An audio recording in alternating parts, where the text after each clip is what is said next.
Chapter 4, A New Path. By the time Kaya and Tala were taken across the river the next morning, everyone was already at work. Kaya found her mother kneeling on a smooth rock, cutting the head off a large salmon and taking out the entrails, which she put into a basket to take to the trash heap. Kaya knelt beside her and used her hands to speak over the roar of the falls. Speaking Rain is alive. She's over there. Kaya pointed at the opposite shore. Isa sat back on her heels and her eyes filled with tears. It was a long moment before she could answer. We'll cross the river tonight and bring her back, she sighed. Go tell your grandmother. She pointed toward the workplaces on the hillside. Kaya found Katsa on an upland rise, sprawling salmon eggs to dry on tule mats. Here the smell of fish was especially strong. Attracted by it, bald eagles and condors circled overhead, riding the winds. The roar of the falls wasn't so loud on this side of the rise, and Kaya didn't have to shout to tell her grandmother about Speaking Rain. Katsa clasped Kaya's hand when she heard that Speaking Rain was alive. I hoped and prayed to hear this, she said. Tell me what happened to her after you two were separated.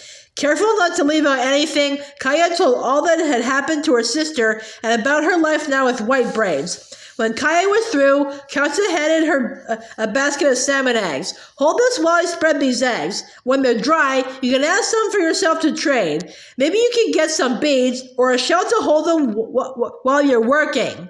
Kaya knelt in silence by her grandmother for a little while. Then she said, Speaking Rain's different now, Katsa. Do you mean she's grown? Katsa asked. She's a little taller, that's true, and her face is rounder, Kaya said, but she's grown inside. She seems older. I always looked out for her. Now she doesn't seem to need my help anymore. If she can't see, she'll always need some help, Katsa said. That hasn't changed, has it? She's still blind in her eyes, Kaya said, but her heart sees things clearly. Everything you're telling me is good news, but you look troubled, Katsa said. Did you sleep well, granddaughter? Kaya bit her lip. I stared at the fire all night, she admitted, but that's not what troubles me. Speaking Rain told me about an important vow she made, one she won't break no matter what. A vow she refuses to break? Katsa asked. Her spirit is strong then. All that she's been through has made her that way. What was her vow?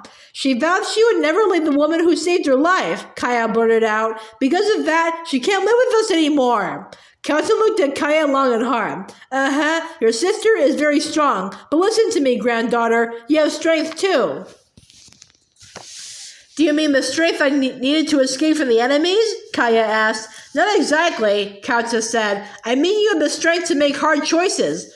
Are you telling me I should let Speaking Rain go? Kaya asked. I'm not telling you that at all, Katsa said. You wanted your sister to live. Don't you want her to have the life she chooses? But I want her to choose to live with me, Kaya said. With us. I would miss her so. You miss her too, Katsa.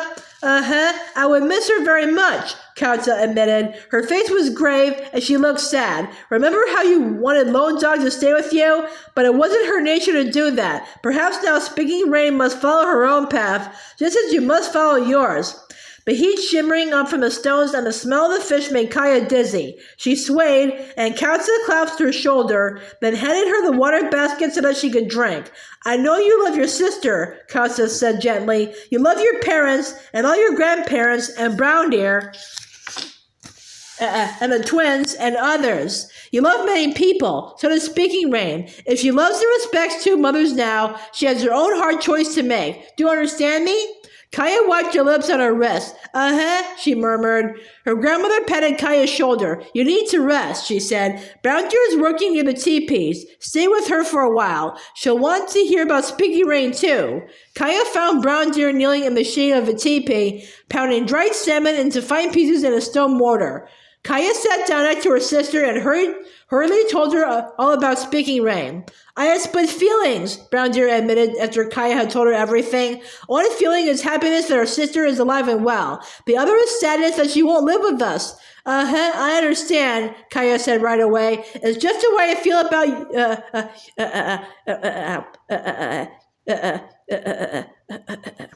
you. Your hope to marry Cut Cheek, she went on, surprised to hear herself confessing these feelings too. But you like him, don't you? Brown Deer asked, startled. I do like him, Kaya said, and I know you love each other. I want you to marry. But at the same time, I don't want to lose you, so I'm happy and sad at the same time. Brown Deer sat down the stone pestle and put her hand on Kaya's arm. We'll always be sisters, no matter what happens. You'll never lose me, I promise. Now, we should think about how we can help little sister with her choice.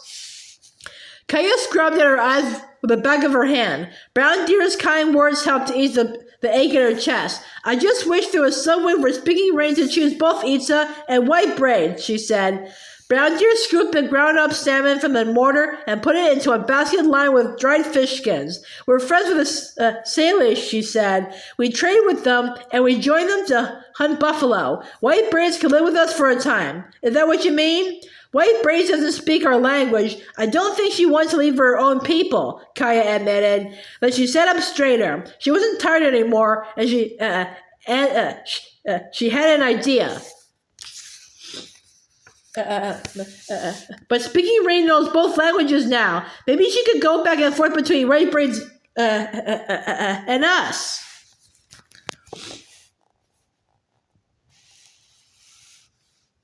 We'll always be sisters, no matter what happens.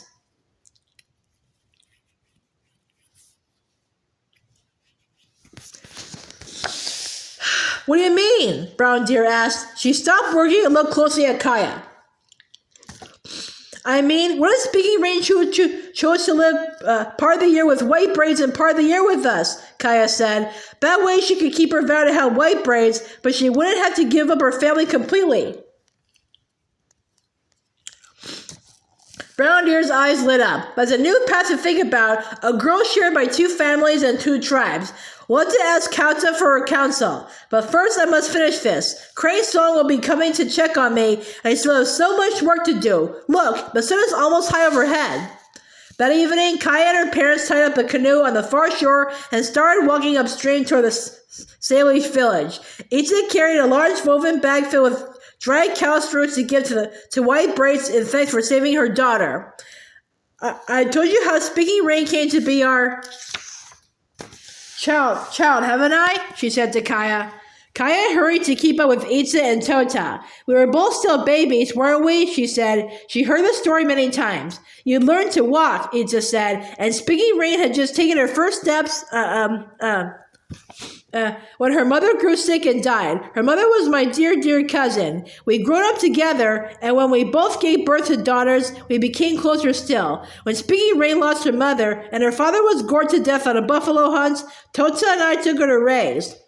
But at first Speaking Rain didn't like you, Kaya added. When you went to pick her up, she tried to squirm out of your arms. She couldn't see me, but she knew from my touch that I wasn't her mother, so she fought me, Itza said. When she hit me with her little fists, I thought, Tots, she's a strong one.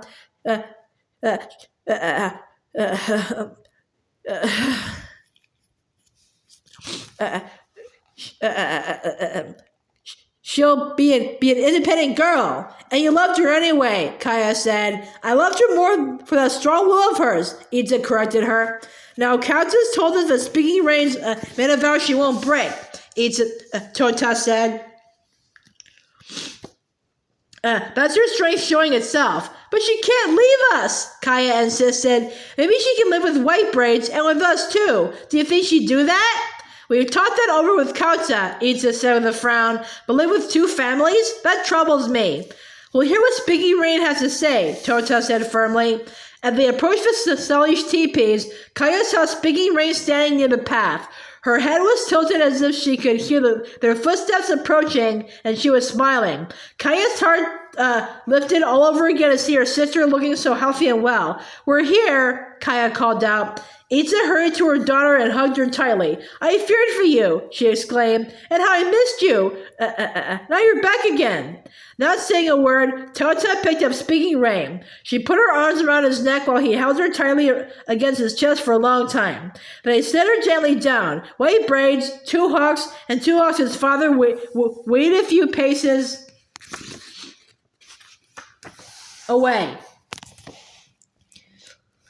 With his hands, he thanked White Braids for saving his child's life, and he thanked Two Hawks and his father for bringing them together again. White Braids has prepared a meal for you, Two Hawks said. Come to our teepee with us. White Braids opened the teepee flaps to let in the cooling wind. As they sat there, shadows lengthened and the evening star began to rise. With Two Hawks interpreting, the talk was slow and respectful, and there was much to say. Kaya watched Speaking Rain's face as she turned first toward one speaker, then toward another, as if she were reaching out to them all. Finally, Tota said gently, "Little daughter, you haven't said much. What are your thoughts?" Speaking Rain swallowed hard, and she sat up straighter. "Tota, before you came here tonight, I told White Braids I made a vow always to help her, as she's helped me.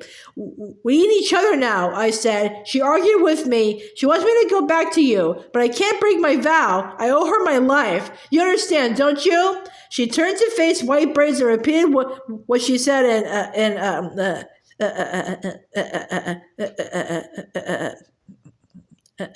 Salish.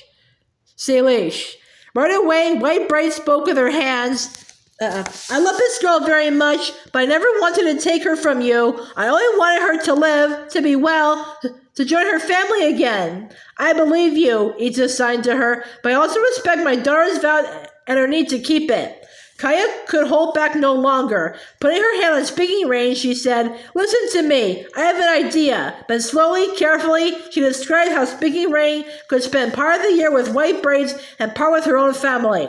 "If you do that, you can choose both of your mothers. Do you think that's possible, little sister?" As she spoke, Kaya heard her heart like a soft drumbeat, urging, "Find a way, find a way." "Do you mean go across the river with you for a few days, then come back here to join White Braids again?" Speaking Rain asked. "I could do that, but what would happen when the salmon fishing ends and we all leave the big river?" "Consider this," Tota said. "You could go with us to Salmon River country for the winter. Then, when it's digging time, we could take you back to the Palouse River. You can meet White Braids there for the hard work of the digging season," he just added. Two Hawks spoke a moment with his father. "My father says some of my people can meet you at Palouse Prairie, then bring you here to the big river again." "Everyone will help," Kaya said.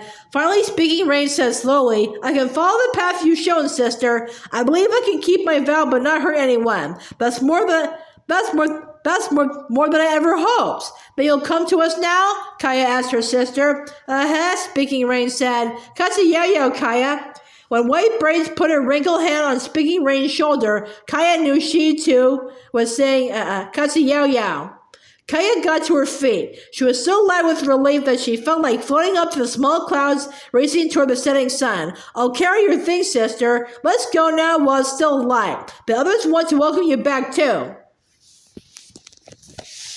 A few days later, Kaya was walking with Speaking Rain to their teepees when she saw people gathered on the plain upstream from the falls. The fishermen caught only as many salmon as the women were able to clean. When they caught their limit, they got together for games, trading, and races. Now, Kaya saw a group of men sitting in two lines facing each other, playing the stick game. They were driving to distract the ones trying to guess which hands hid the small bone markers. They kept track of the score with sticks stuck upright in the ground. A few women stood behind the players, singing loudly to add to the confusion. Jokes and shouts and songs echoed across the valley. "I hear so much commotion," Speaking Rain said. "They're playing the stick game, aren't they? Let's join them."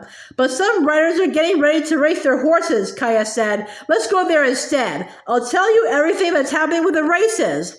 They hurried toward the long flat stretch where riders raced their horses. Kaya loved to watch the beautiful horses run, though it made her ache for steps high. As she came closer, she realized that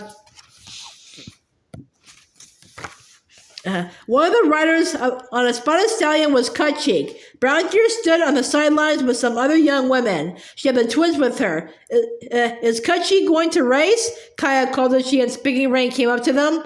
"A band from the prairie challenged us," Brown Deer said. Her eyes flashed with excitement. "They bet us that the best horse and rider could beat our best horse and rider. Our men chose Cut Cheek." "I hear Stallion's fast," Speaking Rain said. But look at that gray horse the other man is riding, another girl said. Those long legs, that sleek head. They say he's as swift as an antelope. But Kutchik's horse runs like a cougar, Brown Deer said, and Kutchik is a better rider, so he's sure to win. You'll see. But two men rode away from the others toward the far end of the race grounds.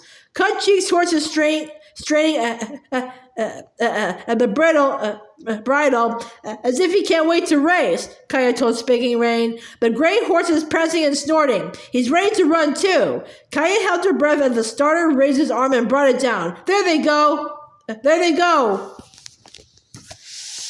Both horses leaped forward like arrows shot from bows. The riders lay low, their faces close to their horses' necks. The horses lengthened out, running faster with each stride, their tails streaming. Kutchik and his horse seemed to blend into a single being, running easily as if they could race forever. Kutchik's ahead, Kaya said. He's pulling away from the gray. They're coming to the finish line. Kutchik wins, Brown Deer cried out. I want to ride like he does, Wing Feather cried. Nimipu won the bet. Sparrow hopped around like a jackrabbit. And the riders rode back slowly, cooling their horses. Brown Deer waited, smiling. Kaya knew her sister was struggling not to let her feelings show, but her face shone. You're proud of Kutchik, aren't you? Kaya said. Brown Deer said. He rode well, but I have something else to be happy about. Just before I came to the race, Crane's song nodded at me. Was there not a good sign? Kaya asked. It was only a little nod, Brown Deer admitted, but it must mean she's pleased with you, Speaking Rain assured her. At least a little pleased, Brown Deer said. I'm so glad. Would you two look after the twins for a while? I want to tell Kutchik. He'll be glad too. I'll work even harder now. Go tell him, Kaya said, giving Speaking Rain's hand a squeeze. We'll take care of these bothersome little brothers of ours. As long as the run of the salmon continued, Kaya helped Speaking Rain go back and forth across the river, staying a few days at a time with each of her two families. Now the season for fishing on the big river was nearing an end. Speaking Rain would travel with Kaya and her family to higher country for berry picking and hunting, then down to Salmon River country before snows came. But first there was work to be done while the men completed their fishing. Kaya knelt beside Brown Deer under a tule mat lean-to they made on the hillside above the river. Speaking Rain sat beside them, a box turtle shell filled with green paint in her hands. Brown Deer had soaked a buffalo hide in the river and had staked it onto the ground in the shade. Now she was going to paint a design on the hide so that she could make it into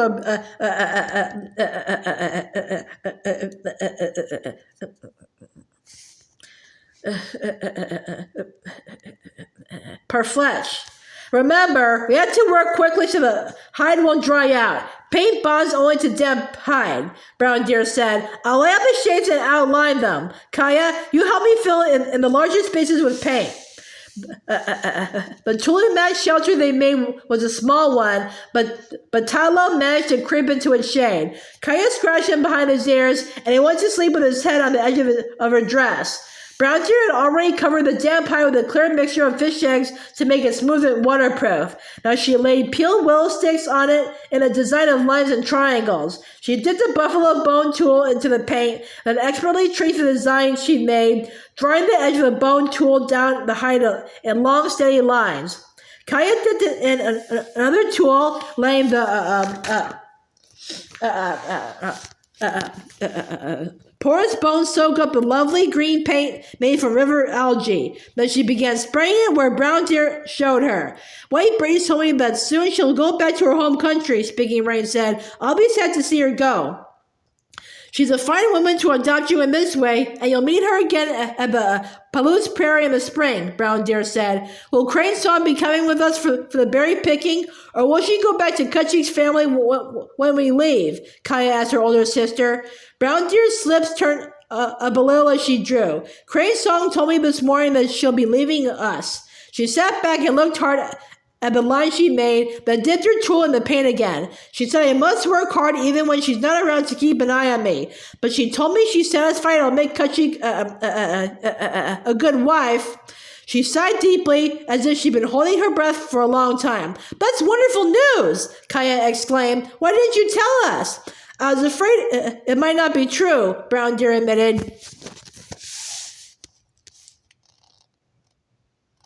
But it is, Speaking Rain said. I hear it in your voice. You're almost singing today. I feel like singing, Brown Deer said. Kachik said his parents will join us soon. They'll visit her family with their gifts. Then in a little while, we'll visit them and give them ours. I'm making this parfait for Kachik's mother. I want it to be my very best work. You've already made so many gifts, Kaya said. Woven bags of beautifully dyed cords and grasses and baskets filled with dried roots. Brown Deer set aside her tool and picked up a little buckskin bag of powdered pigment. She took the container of green paint from Speaking Rain and gave her a large mussel shell in its place. Hold this for me now, she said. I want to mix up some red. Speaking Rain held the mussel shell bowl steady in her cupped hands as Brown Deer mixed the dry paint with water. What will happen next? She asked. First, Kachik will live with us for a while, Brown Deer said. Crane's song says he has to show my parents he'll be a good provider. She took 2 fresh bone tools from her kit and let them soak up the beautiful red paint, the color of sacred power. And when he proves himself, Kaya asked, they will make her home with my family for a time, Brown Deer said. In hunting season, my parents will need her help more than Kachik's family will. So I won't have to leave you now, after all. Her gaze caught Kaya's, and they both smiled. Soon, you'll plan your marriage, Kaya said. The words were good ones. Tadlo's paws twitched in his sleep. He was chasing rabbits in his dreams. Kaya stroked his warm head as she watched paint seep into the bone tools. She thought she would lose Brown Deer when she married, but that was not to be. She thought Speaking Rain would leave them forever, but that wasn't going to happen either. If only she could get her horse back, her life would be complete. As she picked up her bone tool, she felt as if her full heart were glowing like the crimson paint.